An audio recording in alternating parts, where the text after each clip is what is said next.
வணக்கம் மக்களே, நான் உங்கள் பகலவன். இன்னைக்கு நம்ம எதை பற்றி பார்க்க போகிறோம்னாக்கா, பட்டர்ஃப்ளை நம்ம வாழ்க்கையோட எப்படி தத்துவார்த்தமாக கனெக்ட் ஆகிருக்கு அப்படிங்கிறத நம்ம பார்க்க போகிறோம். எனக்கு ரொம்ப பிடிச்ச விஷயங்களில் வண்ணத்து பூச்சிங்க, அதனால் அதை பற்றி நான் நிறைய ஹைக்கூவும் எழுதியிருக்கிறேன். அப்போது ஹைக்கூவுக்கு ஒரு தனி இடம் பட்டர்ஃப்ளை கண்டிப்பாக இருக்குது. சரி, முதல் விஷயமா நம்ம எதுன்னு பார்ப்போம். நம்மளுடைய வாழ்க்கை அப்படிங்கிறது ஒரு கட்டத்திலேருந்து இன்னொரு கட்டத்துக்கு பரிணமிச்சு போகிறது தான். நமக்கு இயல்பாகவே தெரியும். குழந்தை பருவத்திலேருந்து நம்ம இளைஞர் ஆகிறோம். அப்புறம் இளைஞர்லேருந்து ஒரு அடலசன்ட் ஏஜை தாண்டி அடல்ட் ஆகிறோம். அதுக்கப்புறமா முதுமை பருவத்தை அடையிறோம். அதே மாதிரி தான் இந்த முட்டையிலேருந்து புழுவாகவும், புழுவிலேருந்து கூட்டுப்புழுவாகவும், கூட்டுப்புழுலேருந்து மண்ணத்து பூச்சாகவும் இந்த மண்ணத்து பூச்சி அப்படிங்கிறது பரிணமிச்சு போகுது. அப்போது நம்மளுடைய வாழ்க்கை அப்படிங்கிறது இப்பயே இருந்துடாது. அப்போது எந்த ஒரு கஷ்டம் வந்தாலும் அதுலேருந்து நம்ம இயல்பாக கடந்து போக முடியும் அப்படிங்கிற ஒரு நம்பிக்கையை தரக்கூடிய ஒரு விஷயமா இந்த வண்ணத்து பூச்சி அப்படிங்கிறது அமையுது. அடுத்தது, இது ஒரு வகையான சுழற்சியை குறிக்கிறதா இருக்குது. ஏதாவது ஒரு புது விஷயத்தை ஏற்படுத்துகிறதா, இல்லைன்னா மாற்றம் கண்டிப்பாக நிகழக்கூடியதா.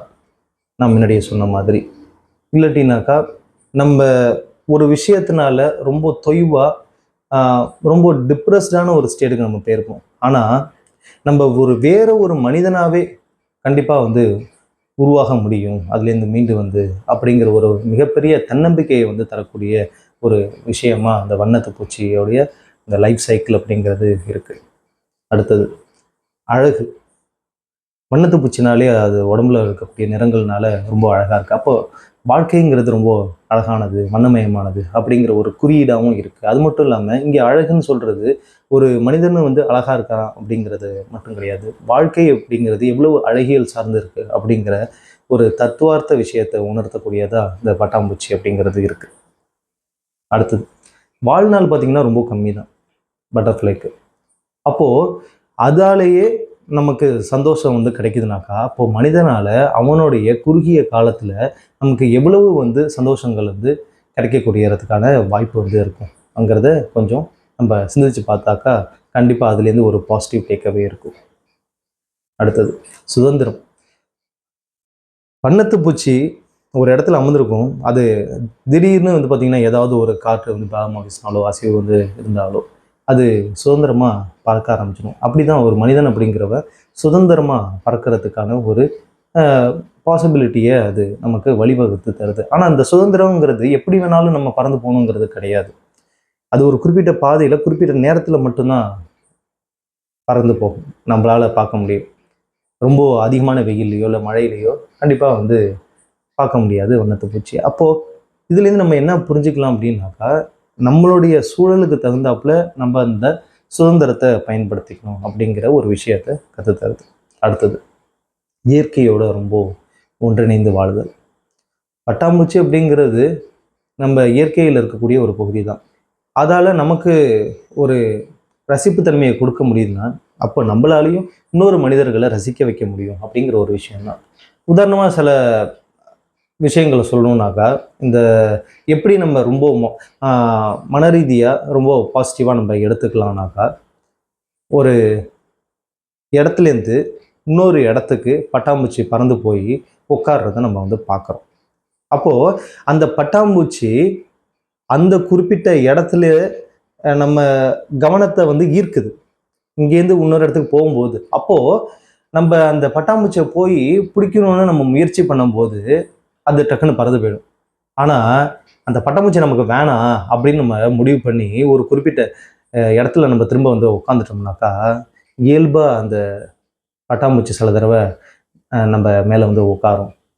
அது சில பேருக்குலாம் கண்டிப்பாக நடந்திருக்கும்.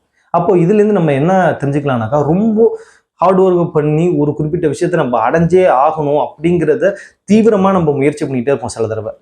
ஆனால் டக்குன்னு ஏதாவது ஒரு நாள் நம்ம பண்ண எல்லா முயற்சிகளுக்கும் ஏற்ற பலன் டக்குன்னு நம்ம எதிர்பார்க்காம இருக்கும்போது கிடைக்கும்.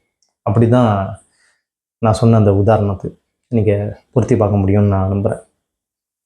இந்த பட்டர்ஃப்ளை எஃபெக்ட்டுங்கிறது எனக்கு ரொம்ப பிடிச்ச விஷயம். அது என்னன்னாக்கா, பிரேசிலில் ஒரு பட்டாம்பூச்சியுடைய சிறகு அசைப்பு வந்து சில நாட்கள் கடந்து சில வாரங்கள் ஆகி டெக்சாஸில் ஒரு மிகப்பெரிய சூறாவளி வந்து உருவாகிறதுக்கான காரணம் அமையலாம் அப்படிங்கிறது தான். அப்போ இது என்ன ஆகுது எனக்கு என்னமோ புரியலையே அப்படிங்கிற மாதிரினாக்கா ஒரு உதாரணம் நான் சொல்கிறேன். ஒரு ஏழ்மையான வீட்டில் ஒரு நிஜமாவே திறமை உள்ள ஒரு இளைஞன் பட்டதாரி, நிறைய இடத்துக்கு போகிறான், அவனுக்கு வேலை வந்து கிடைக்கவே இல்லை. ஒரு குறிப்பிட்ட நிறுவனத்துக்கு போகிறான், 3 பேர் உட்காந்துருக்கிறாங்க. அந்த 3 பேரில் ஒருத்தர் மட்டும் இவனை வேலைக்கு எடுத்துக்கலாம் அப்படின்னு இன்டர்வியூ முடிஞ்சதுக்கப்புறம் வந்து சொல்கிறார். 2 பேர் வேணாம் அப்படிங்கிறாங்க.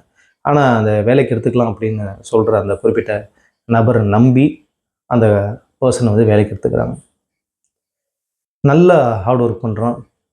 ஏன்னாக்கா அவனுக்கு நிறைய இடத்துல வந்து வேலையெல்லாம் நிராகரிக்கப்பட்டுறது முன்னாடி பாஸ்ட் இன்டர்வியூஸ்லாம். இப்போது நிறைய காசெல்லாம் சம்பாரித்து பணக்காரர் ஆயிடுறான். வீட்டில் உள்ள அப்பா அம்மா தங்கச்சி தம்பியெல்லாம் கூப்பிட்டு போகிறான் வெளிநாடுகளுக்கெல்லாம். அப்போது இந்த சினாரியோவில் ஒரு விஷயத்தை புரிஞ்சுங்க, அந்த பர்சனை செலக்ட் பண்ண அந்த இன்டர்வியூவர் இருக்கார் இல்லையா, முத நாள் பார்ட்டியில் இங்கே ஒரு ஃபங்க்ஷன் போயிருக்காரு. ஐஸ்கிரீம்னா அவருக்கு ரொம்ப பிடிக்கும். ஆனால் ஐஸ்கிரீம் சாப்பிட்டாக்கா அவருக்கு ஜலதோஷம் பிடிச்சிக்கும். இந்த கேஸில் அவர் ஐஸ்கிரீம் சாப்பிட்ருந்தாருன்னா மறுநாள் வந்து அவருக்கு கோல்டு மட்டும் இல்லாமல் ஃபீவரும் சேர்ந்து வந்திருந்ததுன்னா அவர் ஆஃபீஸ்க்கு வந்திருக்க முடியாது. அப்போது அந்த இன்டர்வியூ எடுக்க வேண்டிய இடத்துல அந்த பேனலில் இன்னொருத்தவங்க வேறு யாராவது உட்காந்துருந்தாக்கா கண்டிப்பாக அந்த பர்டிகுலர் பையனுக்கு கண்டிப்பாக அந்த இடத்துல வேலை கிடச்சிருக்காது. ஏன்னா அவனுடைய திறமையை அந்த பர்டிகுலர் பர்சனை நம்பினாங்க. அப்படி நம்பினதுனால தான் அந்த கம்பெனியில் தொடர்ந்து அவன் வேலை செஞ்சு அதிகமாக வந்து காசு சேர்க்க முடியுது. குடும்பத்தில் உள்ள எல்லாரையும் வந்து வெளிநாட்டுக்கு வச்சுட்டு போக முடியுது.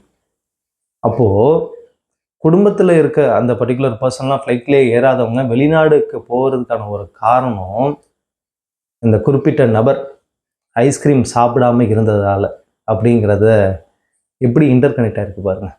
ஸோ இதுதான் அந்த பட்டர்ஃப்ளை எஃபெக்டோட பியூட்டி.